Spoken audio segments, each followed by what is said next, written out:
Hi hello നമസ്കാരം. അപ്പോൾ നമ്മൾ വീണ്ടും ഒരു റിവ്യൂ ആയിട്ട് വന്നിരിക്കുകയാണ്. അപ്പോൾ നമ്മൾ ഏറ്റവും കൂടുതൽ കാത്തിരുന്ന അല്ലെങ്കിൽ പോർച്ചുഗൽ ഫാൻസ് ഏറ്റവും കൂടുതൽ കാത്തിരുന്ന ഒരു മത്സരമായിരുന്നു ഇന്നലെ നടന്നത്. പക്ഷെ അതൊരു നിരാശയ്ക്ക് വകവെച്ചു എന്ന് പറയേണ്ടി വരും. റൊണാൾഡോനെ പ്രതീക്ഷിച്ച പോലെ നമുക്ക് കാണാൻ പറ്റിയില്ല, അല്ലെങ്കിൽ അവർക്ക് ആ ഒരു സ്കോറ് കൊണ്ടുവരാൻ പറ്റിയില്ല എന്നുള്ളൊരു നിരാശ എല്ലാ പോർച്ചുഗൽ ഫാൻസിനും ഇന്നലത്തെ ഒരു കളിയോട് കൂടിയിട്ട് നമുക്ക് കാണാൻ പറ്റിയിട്ടുണ്ട്. അപ്പോൾ നമുക്ക് ഇന്നത്തേക്ക് കടക്കാം. ഫസ്റ്റ് മാച്ച് വന്നിട്ട് പോർച്ചുഗൽ വേഴ്സസ് കോങ്കോ. അതും കോങ്കോനെ പറ്റി പറയുകയാണെങ്കിൽ അവര് 52 വർഷങ്ങൾക്ക് ശേഷം വേൾഡ് കപ്പിലേക്ക് എത്തുന്ന ഒരു ടീമാണ് കോങ്കോ. ചെറിയൊരു ടീമാണ്, ഒരു ആഫ്രിക്കൻ ടീമാണ് കോങ്കോ. അവര് പോർച്ചുഗലായിട്ട് മത്സരിച്ചു, അതും ഇത്രയും അധികം ലീഗ് പ്ലേയേഴ്സ് ഉള്ള പോർച്ചുഗലായിട്ട് മത്സരിച്ചിട്ട് ഒരു സമനിലയിൽ പോർച്ചുഗലിനെ തളയ്ക്കാൻ പറ്റി എന്ന് പറയുന്നത് തന്നെ ഒരു വലിയ കാര്യമാണ് കോങ്കോയ്ക്ക്. അവരുടെ ആ ഒരു ലാസ്റ്റ് മൊമെന്റിൽ ഉണ്ടായ ഒരു സന്തോഷ പ്രകടനമൊക്കെ ഉണ്ടായിരുന്നു. അപ്പൊ അതൊക്കെ കാണുമ്പോൾ നമുക്ക് മനസ്സിലാവുന്നു പോർച്ചുഗൽ ഫാൻസിന് എന്തുകൊണ്ട് നിരാശ തരുന്ന ഒരു ദിവസമായിരുന്നു ഇന്നലെ. പിന്നെ രണ്ടാമത്തെ നടന്നത് നമ്മൾ ഏറ്റവും കൂടുതൽ ഉറ്റുനോക്കിയ വേറെ രണ്ട് ടീംസിന്റെ ആയിരുന്നു, ഇംഗ്ലണ്ട് വേഴ്സസ് ക്രൊയേഷ്യ. നമ്മുടെ ലൂക്ക മോഡ്രിച്ചിന്റെ ക്രൊയേഷ്യയും അതുപോലെ ഹാരി കെയിന്റെ ഇംഗ്ലണ്ടും തമ്മിലുള്ള മത്സരമായിരുന്നു രണ്ടാമത്തെ നടന്നത്. അതും നമ്മൾ പ്രതീക്ഷിച്ച പോലെ തന്നെ, പ്രതീക്ഷിച്ചോ എന്ന് വെച്ച് കഴിഞ്ഞാൽ ചിലപ്പോൾ ക്രൊയേഷ്യ ഫാൻസ് ഉണ്ടാവാം, അതുപോലെ തന്നെ ഇംഗ്ലണ്ട് ഫാൻസ് ഉണ്ട്. അതിന് വകവെക്കാണ്ട് ഇംഗ്ലണ്ട് ഫാൻസ് അല്ലെങ്കിൽ ഇംഗ്ലണ്ട് ടീം ജയിക്കുന്ന ഒരു കാഴ്ചയായിരുന്നു ഇംഗ്ലണ്ട് വേഴ്സസ് ക്രൊയേഷ്യ മാച്ചിൽ നടന്നത്. പിന്നെ മൂന്നാമത്തെ നടന്ന മാച്ചായിരുന്നു ഗന വേഴ്സസ് പനാമ മാച്ച്. അതും ഒരു 1-0 എന്നുള്ളൊരു സ്കോറിലേക്കാണ് ഗന വേഴ്സസ് പനാമ മാച്ച് നടന്നത്. പിന്നെ നമ്മൾ കാത്തിരുന്ന വേറൊരു മാച്ചാണ് കൊളംബിയയുടെ മാച്ച്. അപ്പോൾ കൊളംബിയ വേഴ്സസ് ഉസ്ബെക്കിസ്ഥാൻ. ഉസ്ബെക്കിസ്ഥാനും ഇതുപോലെ അവരുടെ ഫസ്റ്റ് വേൾഡ് കപ്പാണ്.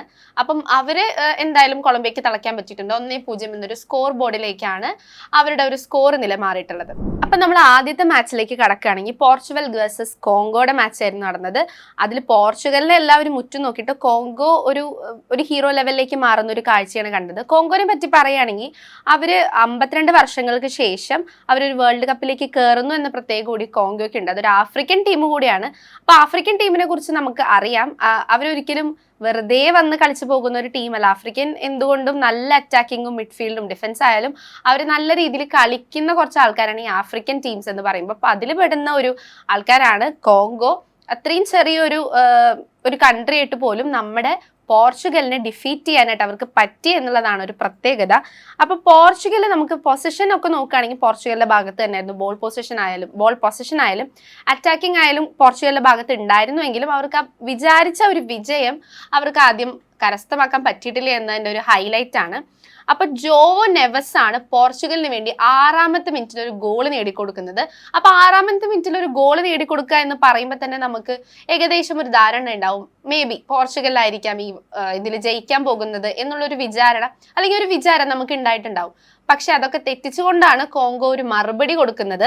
ഹാഫ് ടൈം എത്തുന്നതിന് മുമ്പ് അല്ലെങ്കിൽ ഹാഫ് ടൈമിന്റെ ഒരു എക്സ്ട്രാ ടൈമിലാണ് കോങ്കോ അതിനൊരു മറുപടി ആയിട്ട് കൊടുക്കുന്നത്.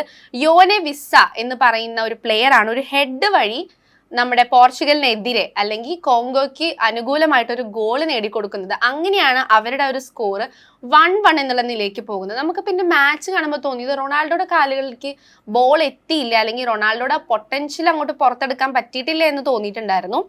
അപ്പം ഇനിയിപ്പം സെക്കൻഡ് ഹാഫിലേക്ക് പോവുകയാണെങ്കിൽ ഒരുപാട് തവണ പോർച്ചുഗൽ പൊസിഷൻ കൈവരിച്ചിട്ടുണ്ടായിരുന്നു. ബോൾ പൊസിഷൻ ആയിക്കോട്ടെ, അവരുടെ അറ്റാക്കിംഗ് ആയിക്കോട്ടെ, ഒരുപാട് തവണ കൈവരിച്ചിരുന്നെങ്കിലും അവർക്ക് നല്ല രീതിയിൽ ഒരു അറ്റാക്ക് അല്ലെങ്കിൽ ഒരു ചാൻസ് മിസ്സാവുന്ന ഇതാണ് നമുക്ക് സെക്കൻഡ് ഹാഫിൽ കാണാൻ പറ്റും. അപ്പൊ എന്തുകൊണ്ടും പോർച്ചുഗൽ ഫാൻസിന് ഒരു നിരാശ തന്നെയായിരുന്നു ഇന്നലത്തെ മാച്ച് എന്ന് പറയുന്നത്. പിന്നെ നമ്മൾ രണ്ടാമത്തെ മാച്ചിലേക്ക് കടക്കുകയാണെങ്കിൽ ഇംഗ്ലണ്ട് വേഴ്സസ് ക്രൊയേഷ്യ മാച്ച് ആയിരുന്നു നടന്നത്. രണ്ട് ടീമും നല്ല കട്ടക്ക് നിൽക്കുന്ന ടീം തന്നെയാണ് അല്ലെ. അപ്പം ഇംഗ്ലണ്ടും ക്രൊയേഷ്യയുടെയും മാച്ച് കാണാനായിട്ട് ഒരുപാട് ആരാധകർ കാത്തിരിക്കുന്നുണ്ടായിരുന്നു. അതുപോലെ തന്നെ നല്ലൊരു കോമ്പറ്റീഷൻ നടന്നൊരു മാച്ച് കൂടിയായിരുന്നു ഇംഗ്ലണ്ട് വേഴ്സസ് ക്രൊയേഷ്യ. രണ്ട് നല്ല കിടിലൻ ടീമാണ്. അപ്പം നമ്മൾ എന്റെ കണ്ടതിൽ വെച്ചിട്ട് ഇപ്പൊ ബ്രസീലും മൊറോക്കോയും രണ്ട് നല്ല കിടിലൻ ടീം കളിച്ചു. അപ്പൊ അവരൊപ്പത്തിനൊപ്പം നിന്നു. അതുപോലെ തന്നെ ഒരു മത്സരമായിരുന്നു ഇംഗ്ലണ്ട് വേഴ്സസ് ക്രൊയേഷ്യ. രണ്ട് പവർഫുൾ ടീം തമ്മിൽ ഏറ്റുമുട്ടുന്ന ഒരു കാഴ്ചയായിരുന്നു നമ്മൾ ഇന്നലെ കണ്ടത്. അപ്പൊ അവരുടെ സ്കോർ നില വന്നിട്ട് 4-2 എന്നുള്ളൊരു സ്കോർ നിലയിലേക്കാണ് മാറിയത്. അതിലും ഇംഗ്ലണ്ട് ജയിക്കുക, ഇംഗ്ലണ്ട് 4ഉം ക്രൊയേഷ്യ 2ഉം അങ്ങനെ ഒരു സ്കോർ നിലയിലേക്കായിരുന്നു ആ ഒരു മാച്ച് അവസാനിച്ചത്. അപ്പൊ നമ്മൾ സ്കോറിലേക്ക് കടക്കുകയാണെങ്കിൽ ഫസ്റ്റ് 12ാമത്തെ മിനിറ്റിലാണ് ഇംഗ്ലണ്ടിന്റെ ഹാരി കെയ്ൻ.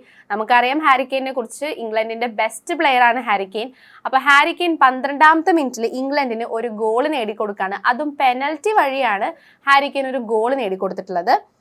ഇനി നമുക്ക് രണ്ടാമത്തെ അതിനൊരു മറുപടിയായി ക്രൊയേഷ്യ 36ാമത്തെ മിനിറ്റിൽ ബാറ്ററീന എന്ന് പറയുന്ന ഒരു പ്ലെയർ ക്രൊയേഷ്യക്ക് വേണ്ടി ഒരു ഗോൾ നേടിക്കൊടുത്തു. അപ്പൊ തന്നെ നമുക്ക് മനസ്സിലാവും രണ്ടാളും കട്ടക്ക് തന്നെയാണ്, രണ്ടുപേരും ഒരുമിച്ച്, അല്ലെങ്കിൽ ഒരാളടിച്ചു അപ്പൊ തന്നെ വേറെ ആൾ മറുപടി കൊടുക്കുന്ന ഒരു രീതിയിലാണ് ഇന്നലത്തെ ഇംഗ്ലണ്ട് വേഴ്സസ് ക്രൊയേഷ്യ മാച്ച് നടന്നത്.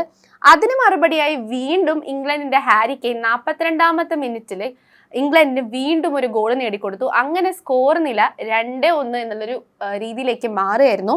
വീണ്ടും അതിന് മറുപടിയായി ക്രൊയേഷ്യ വന്നിട്ടുണ്ട്. 45 മിനിറ്റിൽ അതിന്റെ എക്സ്ട്രാ ടൈം ആയിട്ടുള്ള 5 മിനിറ്റും കൂടി കിട്ടിയിരുന്നു. അതിൽ ഹാഫ് ടൈമിൽ 5 മിനിറ്റും കൂടി എക്സ്ട്രാ കിട്ടിയിരുന്നു. ആ ഒരു 5 മിനിറ്റിലാണ് മൂസ, അതായത് ക്രൊയേഷ്യയുടെ മൂസ വീണ്ടും ഒരു ഗോൾ അടിക്കുന്നത്. അപ്പൊ സ്കോർ നില എന്താ, സ്വാഭാവികമായിട്ട് 2-2 എന്നുള്ളൊരു സ്കോർ നിലയിലേക്ക് മാറി. അപ്പോഴും ഹാഫ് ടൈം കഴിയുമ്പോഴും വീണ്ടും ഒരു കോമ്പറ്റീഷൻ മൈൻഡിലേക്ക് വരികയാണ്. അല്ലെങ്കിൽ നമുക്ക് ഹാഫ് ടൈം കഴിയുമ്പോൾ മനസ്സിലാവും ഇപ്പൊ ഇവരാണല്ലോ കൂടുതൽ നിൽക്കുന്നത് എന്നുള്ളത്. പക്ഷെ ഇംഗ്ലണ്ടിന്റെയും ക്രൊയേഷ്യയുടെയും കാര്യത്തിൽ അങ്ങനെയായിരുന്നില്ല. ഒപ്പത്തിനൊപ്പം നിൽക്കുന്ന ഒരു രീതിയിലായിരുന്നു ഇംഗ്ലണ്ടിന്റെയും ക്രൊയേഷ്യയുടെയും മാച്ച് വന്നിട്ടുള്ളത്. പിന്നെ ഹാഫ് ടൈം കഴിഞ്ഞ് 47ാമത്തെ മിനിറ്റില് ബെല്ലിംഗ്ഹാം, 47ാമത്തെ മിനിറ്റിൽ നമ്മുടെ ഇംഗ്ലണ്ടിന്റെ പ്ലെയർ ആയിട്ടുള്ള ബെല്ലിംഗ്ഹാം വീണ്ടും ഒരു ഗോൾ നേടിക്കൊടുത്തു ഇംഗ്ലണ്ടിന്. പിന്നെ ക്രൊയേഷ്യക്ക് പിടിച്ചു നിൽക്കാൻ പറ്റിയിട്ടുണ്ടായിരുന്നില്ല, അവർക്കൊരു ഗോൾ നേടാൻ പിന്നെ പറ്റിയിട്ടുണ്ടായിരുന്നില്ല. വീണ്ടും 85ാമത്തെ മിനിറ്റിൽ ഇംഗ്ലണ്ടിന്റെ റാഷ്ഫോർഡ് ഒരു ഗോൾ അടിച്ച് അതൊരു 4-2 എന്നുള്ള സ്കോർ നിലയിലേക്ക് മാറി ഇംഗ്ലണ്ട് ജയിക്കുന്ന ഒരു സാഹചര്യം വന്നിട്ടുണ്ടായിരുന്നു. അപ്പൊ രണ്ടാമത്തെ മാച്ച് ഇങ്ങനെയായിരുന്നു. നല്ല രീതിയിലുള്ള ഒരു കോമ്പറ്റീഷൻ അവിടെ നടന്നിട്ടുണ്ട്. എന്തായാലും ആരാധകർക്ക് കാണാൻ നല്ലൊരു കാഴ്ച തന്നെയായിരുന്നു ഇംഗ്ലണ്ട് വേഴ്സസ് ക്രൊയേഷ്യ മാച്ചിന്റെ. അടുത്തത് നമ്മൾ നോക്കുകയാണെങ്കിൽ ഗന വേഴ്സസ് പനാമയുടെ മാച്ചായിരുന്നു നടന്നത്. മൂന്നാമത്തെ മാച്ച് വന്നിട്ട് ഗന വേഴ്സസ് പനാമയുടെ മാച്ചായിരുന്നു നടന്നത്. അതിൽ ഗന ജയിക്കുന്ന ഒരു കാഴ്ചയാണ് നമ്മൾ കണ്ടിട്ടുള്ളത്. അപ്പം അതിലൊരു കാര്യം പറയുകയാണെങ്കിൽ മാച്ച് കുറച്ച് ഡിലേ ആയിരുന്നു. ഗനയുടെ ഒരു പ്ലെയർ ആയിട്ടുള്ള ബെഞ്ചമിൻ അസാരയ്ക്ക് ഒരു പരിക്ക് പറ്റുകയും അതിനെ തുടർന്ന് ആ മാച്ച് ഡിലേ ആവുന്ന ഒരു ഇത് വന്നിട്ടുണ്ടായിരുന്നു. അപ്പോൾ കുറച്ച് വൈകിട്ടാണ് ഗന വേഴ്സസ് പനാമയുടെ മാച്ച് സ്റ്റാർട്ട് ചെയ്തിട്ടുണ്ടായിരുന്നത്. ഇനി നമുക്കൊരു സ്കോറിംഗ് നോക്കുകയാണെങ്കിൽ ഗനയുടെ യെരൻകി എന്ന് പറഞ്ഞിട്ടുള്ള ഒരു പ്ലെയർ ആണ് ഗനയ്ക്ക് വേണ്ടി ഒരു ഗോൾ നേടി അവരുടെ വിജയം കരസ്ഥമാക്കിയിട്ടുള്ളത്. അതും നമ്മുടെ കളി അവസാനിച്ചിട്ടും ബാക്കിയുള്ള എക്സ്ട്രാ ടൈമിൽ 5 മിനിറ്റിനുള്ളിലാണ് ആ പ്ലെയർ ഗനയ്ക്ക് ഒരു ഗോൾ നേടിക്കൊടുക്കുന്നത്. അല്ലെങ്കിൽ അതൊരു ഡ്രോ മാച്ചായിട്ട് മാറേണ്ടതായിരുന്നു. ആ ലാസ്റ്റ് 5 മിനിറ്റിലാണ് ഗനയിലെ പ്ലെയർ ഒരു ഗോള് ഗനയ്ക്ക് നേടിക്കൊടുത്ത് അതൊരു 1-0 എന്ന് പറയുന്ന ഒരു സ്കോർ ബോർഡിലേക്ക് വന്നിട്ടുള്ളത്.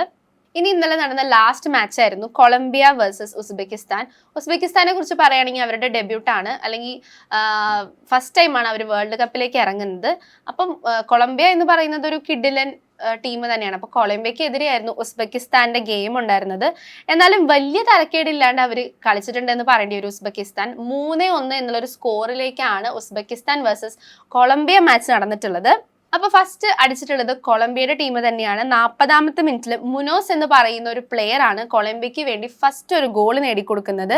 ഒട്ടും പുറകിലല്ലാണ്ട് തന്നെ ഉസ്ബെക്കിസ്ഥാന്റെ ഫൈസുള്ള 60ാമത്തെ മിനിറ്റിൽ ഉസ്ബെക്കിസ്ഥാൻ ഒരു ഗോൾ നേടി അവരുടെ ഓപ്പണിംഗ് മാച്ച് ക്ലിയർ ആക്കിയിട്ടുണ്ട്. ഫസ്റ്റ് തന്നെ അവർക്കൊരു ഗോൾ അടിക്കാൻ പറ്റി എന്നുള്ളത് ഒരു നല്ല കാര്യമായിട്ട് നമുക്ക് പറയേണ്ടതാണ്.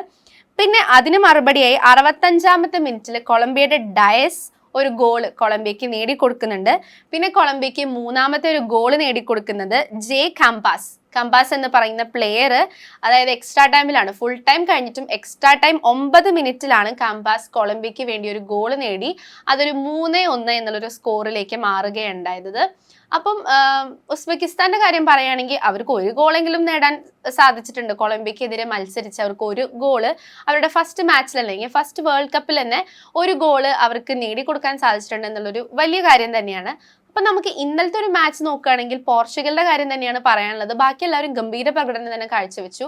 പോർച്ചുഗലിന്റെ ഭാഗത്ത് നിന്ന് അത്രയും വലിയൊരു പ്രകടനം നമുക്ക് കാണാൻ പറ്റിയിട്ടുണ്ടായിരുന്നില്ല. എന്തോ റൊണാൾഡോക്ക് ഇതുകൊണ്ടാണോ എന്താ നമുക്ക് അറിയില്ല. എന്തായാലും നമുക്ക് വെയിറ്റ് ചെയ്യാം. എന്തൊക്കെ പറഞ്ഞാലും ഫിഫ വേൾഡ് കപ്പിലെ ഓപ്പണിംഗ് മാച്ചസ് എല്ലാം ഇന്നലത്തോടു കൂടി അവസാനിച്ചു. അതായത് ഇനി വരാൻ പോകുന്നത് നെക്സ്റ്റ് ഗെയിംസ് ആണ്. അപ്പോൾ ഓപ്പണിംഗ് മാച്ച് കഴിഞ്ഞുള്ള നെക്സ്റ്റ് ഗെയിമാണ് ഇനി വരാൻ പോകുന്ന ദിവസങ്ങളിലുള്ളത്. ഇനിയുള്ള ദിവസങ്ങൾ എന്ന് പറഞ്ഞാൽ കുറച്ചുകൂടി ക്രൂഷ്യലാണ്. അവർക്ക് ജയിക്കാനുള്ള സാധ്യതയുണ്ട്, തോൽക്കാനുള്ള സാധ്യതയുണ്ട്. അപ്പോൾ അവർക്ക് ഇനി വേൾഡ് കപ്പിൽ തുടരാൻ പറ്റുമോ, അങ്ങനെയുള്ള ഒരുപാട് കാര്യങ്ങളാണ് ഇനിയുള്ള ദിവസങ്ങളിൽ നമുക്ക് വെയിറ്റ് ചെയ്തിരിക്കുന്നത്. അപ്പൊ ഇനി നെക്സ്റ്റ് മാച്ചുകളെ കുറിച്ച് പറയുകയാണെങ്കിൽ നമ്മൾ പറഞ്ഞു ഓപ്പണിംഗ് മാച്ച് ഒക്കെ കഴിഞ്ഞു. അപ്പൊ ഇന്ന് 9:30 ചെക്കിയ വേഴ്സസ് സൗത്ത് ആഫ്രിക്ക, അല്ലെങ്കിൽ ചെക്ക് റിപ്പബ്ലിക് വേഴ്സസ് സൗത്ത് ആഫ്രിക്കയുടെ മാച്ചാണ് ഫസ്റ്റ് വരുന്നത്. പിന്നെ നാളെ വരുന്ന ഗെയിം എന്ന് പറയുകയാണെങ്കിൽ 12:30 സ്വിറ്റ്സർലാൻഡ് വേഴ്സസ് ബോസ്നിയ. പിന്നെ വരുന്നത് 3:30 കാനഡ വേഴ്സസ് ഖത്തർ. പിന്നെ നാളെ രാവിലെ 6:30 മെക്സിക്കോ വേഴ്സസ് സൗത്ത് കൊറിയ. ഇങ്ങനെയൊക്കെയാണ് നമ്മുടെ മാച്ചസ് വരുന്നത്. അപ്പൊ നമുക്ക് കണ്ടറിയാം എങ്ങനെയൊക്കെയാണ് ഇനി മത്സരങ്ങൾ പോകാൻ തുടങ്ങുന്നത്, അല്ലെങ്കിൽ ആരൊക്കെ വാഴും ആരൊക്കെ വീഴും എന്നുള്ളത് നമുക്ക് ഇനി വരുന്ന ദിവസങ്ങളിൽ കണ്ടറിയാം.